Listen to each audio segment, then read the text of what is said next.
الحمد لله رب العالمين والصلاة والسلام على من لا نبي بعده ابن عبد الله محمد صلى الله عليه وسلم. السلام عليكم ورحمة الله وبركاته. obudde eyenteekateeka Allah gye yabuteekateekamu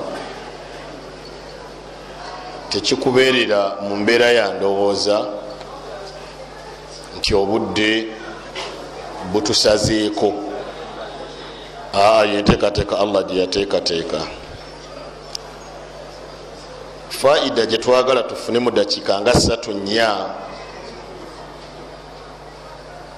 tufune ate n'ebibuuzo ebirala. Tugenda gijja mu aya Allah subhanahu wa ta'ala egamba nti wattaqu llaha alladhi tasaaluna bihi wal arham. wattaqu llaha alladhi tasaaluna bihi wal arham ay wattaqu llaha alladhi tad'unahu fi kulli al umuri thumma silu al arhama. Timutye Allah oyo gwe musaba buli kiseera, era gwe musaba bye mwagala abakolere byonna n'abibakolera. Naye wal arhama ay wasilu al arhama, muyunge eŋŋanda. Abooluganda mwegenderezanga nnyo bw'osanga nga Allah subhanahu wa ta'ala ayogedde ekikwatagana n'okumutya, oluvannyuma lw'okukyogerako oba ayogedde ekikwatagana n'okumusinza, naye oluvannyuma lw'okukyogerako n'aleeta ensonga endala eba nkulu nnyo. وقضى ربك ألا تعبدوا إلا إياه وبالوالدين إحسانا.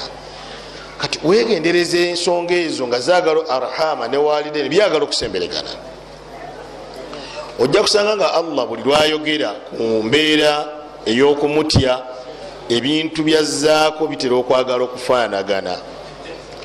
Naye tulimu n'ekizibu kimu olwaleero nga eŋŋanda tuzikutuddewo, ate nga tuzikutulirawo ku mbeera etali ya buvunaanyizibwa. Abalala muzikutulirawo ku ntondo, abalala muzikutulirawo ku taata yali awalagana ne taata omuto nga tebakolagana ne tomanyi nsonga, abalala muzikutulirawo ku maama oyo si yanzaala. Byeyolekera nnyo nga tugaba emaali, oli kijja ne kimusuna paka lwe kimupika ne kimutuusa ku stage egamba kifu omanyi maama waffe atuzaala yegundi fenna tugatte wamu. Kugamba n'omwewuunya n'omutunoga nti ono yayogedde ekyo. Era oluusi ng'ogenda omuntu wallahi ati yali badde omuntu ow'obuvunanyizibwa, naye ng'akubuulira nti babagatte wamu ng'atunulira buto. Naye Allah atugamba nti wasilu l arhama, muyunga eŋŋanda. Abaluganda okuyunga eŋŋanda kitundu ku mbeera z'obulamu bwaffe. Allah subhanahu wa ta'ala bwe yali ayogera ku bantu betulina okuyisa obulungi yagamba nti waljari dhil qurba, n'owooluganda muliraanwawo naye nga wa luganda. Olowooza lwaki yamuteeka ye n'amuteeka mu kategori ye nga wa luganda? Nolwekyo oluganda okuluyunga nsonga nkulu. Tunaluyunga tutya? Nabbi sallallahu alayhi wa sallam yatugaana natugamba nti la yadkhulu ljannata qati ay qati rahmi, omuntu akutulawo oluganda aba amaze okukwata embazzi ng'atema omulyango ogumuyingiza ejjana, ng'afuna emiti egiguggala aleme kuyingira jjana. Nolwekyo noonya nnyo ebyo ebirungi byolina okukola, mweyungire ku luganda. Waliwo n'ensobi endala abantu gye bakola, naye tugitegeere bulungi. Abantu balowooza nti okuyunga oluganda olina kukola haramu abooluganda gwe bakola. Minhamuye nga babayise nti waliyo tulinayo olunaku lw'ekika, waliyo emikolo gy'ekika, bwe siigende ekintu kyonna tetuyungira luganda oba situkolera mulimu gwonna nga tugukola nga tuguyita omulungi nga tuguzimbira kwogwo omubi Allah gwe yagaana. nolwekyo bwe tuba tuyunga oluganda nakyo saagala okirete mubibuuzo byogenda okutubuuza wano seeka otugambye okuyunga oluganda ewaffe baba bagenda okuzimba essabo. ekyo Luqman yakirambika, Allah yakirambika bulungi mu suratu Luqman nagamba nti wa in jahadaka, yogera ku bazadde nekitegeeza nawe walla kikola, wa in jahadaka ala an tushirika bi ma laysa laka bihi ilm fala tuti'uhuma. kasabijja mu shiriki tewabeerawo taa ya luganda. naye mu kuyunga oluganda abooluganda ne bwekibeera ngaowooluganda lwo si musiraamu, maama wo si musiraamu, taata wo si musiraamu, yunga ala qadiri embeera esobola okubeera nti emala ate ngeiza notuyamba nemuleeta mu busiraamu.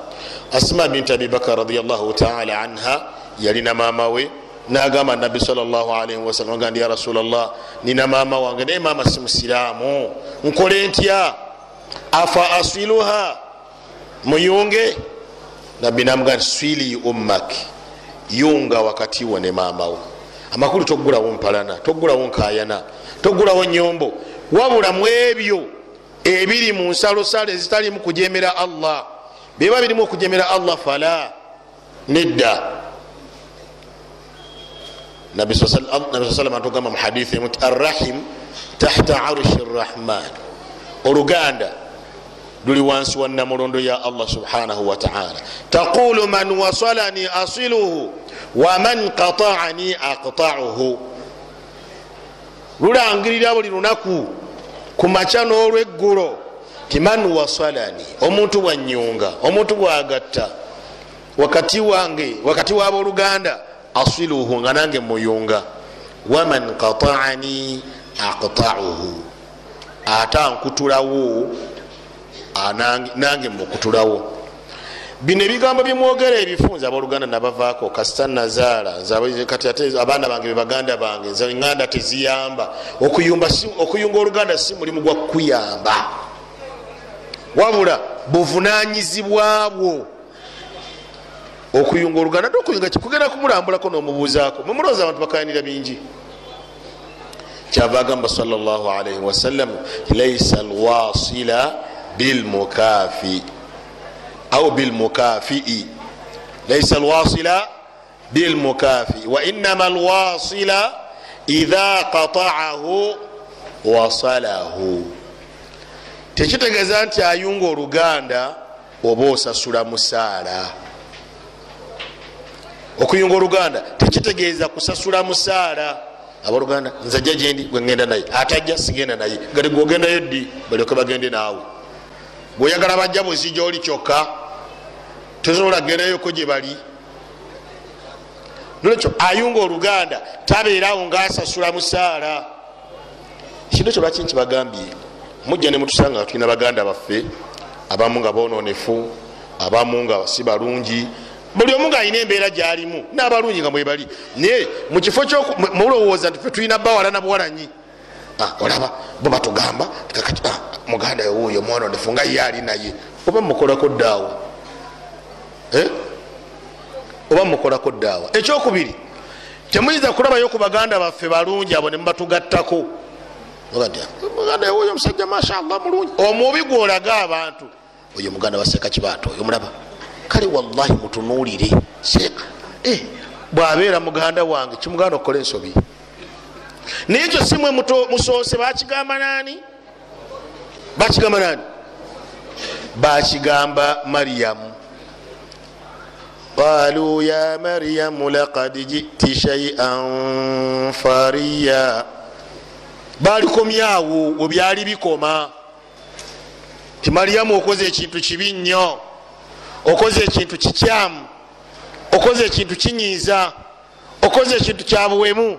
naye buli abamugamba ya ukhta Harun, wange gwe mwanyina wa Haruna. kati Haruna yalina alaka kino ebikola bya Maryamu,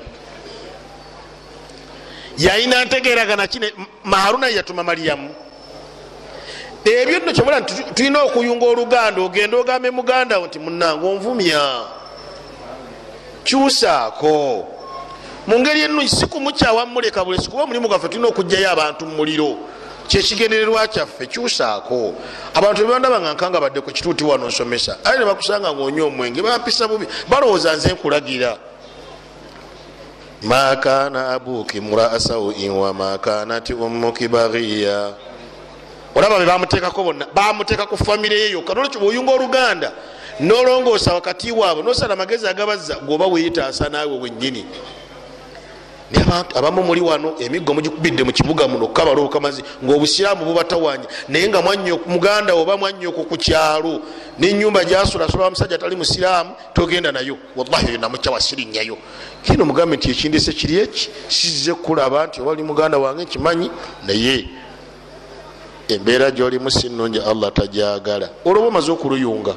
Era wabanyweka kati wayi kigundi kyasobola oba kyatamiira eddiini obuliri oba olya nga kizze era kati ekikulese kumulya bya busiramu nti ye kyekindeese buveeko omukaliremu nnyo omukaliremu akyuke naye gwe bugandi onoomusuula eyo ani anaamuzza ani anaamuzza. Muli wano abantu mutunyumiza ebintu ebisesa nze waffe mutabuligi ndi yogo ate sikyali nnya nayo nabavaako abo baava ku ddiini kakati oliyo omwokowoolaani okowoolaani genda obakowoole kati gweoyagala nze enva eno ngende koola abewammwe kuba gwe wabavaako. Laisa alwasila bilmukafi ayunga Oluganda aba tasasula musaala nti asasula abajja gyali. Innama alwasila idha qata'ahu wasala ayunga Oluganda bebakwawukanako bayunge ate wonogaana obayunga ne basigala mu nsobi nogaana obasika. Abasinga obungi mulowooza nti okuyunga kitegeeza begattako mu kibi. Ekyo si kyekyo. Okuyunga kitegeeza okgenda gye bali ng'obabuulira ensobi zaabwe ate mu mukwano mu mirembe mu bulungi. Si kuzibagamba mu kubavuma, si kuzibagamba mu kubakambuwalira, si kuzibagamba mu kubatiisatiisa. Nolwekyo ekigambo oba faida gye tufunye oba gye twagadde okufuna olwaleero silatu rahmi kuyunga Luganda. Oluganda olwo bw'onooba oluyunze ojja kubeera ng'ofunamu emigaso mingi. So bw'onoogaana okuluyunga gwe wennyini ojja kubeera ng'Oluganda lukolimira nga lukunyiigira. Era kijja kuba kyakabi nnyo nga wayimiriranga ku masjidi ngeno bajjanga ku masjidi ngeno ku Nuuru n'otegeeza abantu girimu n'okola kino ogijja n'ogenda ogisaasaanya n'abalala mugenda muli bawalimu eyo ebbalibbali mu byalo eyo muli b'amaanyi n'abawalimu abamu mubasome mubalemesa okusomesa nga batuuse nga mutuuse. Genda n'otuba ku kyalo okubiryamu wano wabuuza ebibuuzo sekawomola ebibuuzo bina n'abikuwa kibata n'akuwayo ekimu budala n'akuwayo ebirala n'ofuna n'erimu eri n'olyoka ogenda ku kyalo omwalimu n'olyoka mukuba irimu nga tagiwulirangako. Genda okulya nga seeka irimu gyafukumuliraga nti mutabani wa budala yazze ti sijja kulinnyayo ku muzikiti abasaasi. Wakusomesa irimu omulundi gumu omugobe muzikiti n'irimu yo ate abooluganda balese mu bbanga. Musale amagezi muddengako mu byalo byammwe gye babazaala mulongoose abantu bammwe kuba abantu abazaalibwa mu Kampala batono nnyo abasinga tuzaalibwa mu byalo. Obabuulirireko obategeezeko naye nga tonnagenda wala yonna genda ku muzikiti kulaga irimu nnyingi sooka mu nnyumba awakaawo. Nabbi Allah bwe yali amugamba yamugamba nti wanzir ashirataka al aqrabin tandikira ku bano ab'omunju abakuli okumpi era abooluganda lwo. Naye mmwe abooluganda mubaleseeyo bafa baggwawo owoza kimu eyo simuziika tawulira amateeka ga Allah. Wamugamba ameka tomugambangako n'ekimu. Oli wano oli mukambu kamala njagala okambuwale wano n'eri ogende ate eriso bo bagambe naddembe kuba bo bakumanyi nnyo. Bona bagamba n'empaka tojja kubasobola bajja kukulangira. Alam nurabbika fina walida akavubuka kano temukamanyi kano katabani kagundi akayitanga kikamenya omuwala guli wali omulabaawo nenyumba eyo yenyini waishta fina min umrika kakulidde wano wenyini wano walabithta fina min umrika sinin kakulidde wano muffe wano kubulijjo kabeerawo gwejja kutokajjukira gundi bwe yali ateeza ababba emiyembe gye ke yakuba okugulu ne kunuuka kakati gwegwe bagamba ebyo nolwekyo ogendayo ngaobegendereza aleko tobatwalamu malala mangi. Wafaalta faalataka allati faalta tomanyi tekekazala nemuwala wa gundi omwana olabye bakulangira byonna ebyo biyinza okulemesa okwogera ekigambo kyonna gye bali nolwekyo olina okugenda n'obwegendereza mwaba ate oyo ngaoluganda naye ogenda wegendereza kuba bamanyi emizeegyo babakusomera mizeegyo jadda kati egyo gikunafuya ebyo babigamba musa nabbi nomulamba sebo atutte irimu dawa ni musa ate naawe oyitiriza wangaliddemu nebbanga lyonna nga tukulaba omuntu okugamba ekyo tewangadde nkulaba oyinza obutakitwala nga kikulu naye akugamba nti obadde tuyambala nampale nkumanyi ne bwewakula obadde tuyambala mpale wa aba akusoma ngaolaba yinainaina alinga akutadde bwati ku vidiyo akutunuulidde si ekyo kyokka kyokka nebbanga lyowangalidde ono badde olya ku mmere yaffe walabitha fina min umrika sinin owangalidde mufano ngaolya mmere yaffe nekisinga okubeera ekibi kyo gye tuli wafaalta faalataka allati faalta oyira nekikolwa kyewakola kiri kyojjukira tebakikubuulira nakikubuulira ineego ndi olimba werabidde byetwali eri nga tuvuba ensonzi nti mukidiba kiri ekyeri emmanga tayongerako notandika okusika ekidiba ekyo ekyemyaka 3 emabega ngaolaba tosaana kwogera mu bantu abo ebyo byebakufundizaamu naye bona oyunga oluganda mu nyonga ennungi ne muntereeza eya bulijjo bajagamba nti ngaoddayo ku kyabalayimu ku kya musa kyeyabagamba kyekituufu byemwogedde byonna bituufu naye allah bwe yangabira obulungi n'obulongoofu fafarartu minkum nembaddukako nengenda ku William nengenda nakasero nengenda ekampala nenfuna irimu kyekinziziza njibagambe olaba argument naye mwabasinga obunyi mwajuwenga nakuyomba kakati ebyo byolina okwogera esaawa zino totya na mungu gwogenza okutisa mungu kisooka ukimanyi nti abadde tamutya ate kati omugamba amutirawo mu dakiika ez'ebbiri tasobola mutirawo mu dakiika ez'ebbiri kiriza omugae kyo kyoyogera kituufu naye bwe namala okufuna allah nangabira okumanya nengenda kuwulyamu nensoma bamaseeka ne batusomesa bwe nategera nenkomawo olwokwagalamu abooluganda lwange subhanaka allahumma wabihamdik ashhadu an la ilaha illa anta astaghfiruka wa atubu ilaik. Assalamu alaikum warahmatullahi wabarakatuh.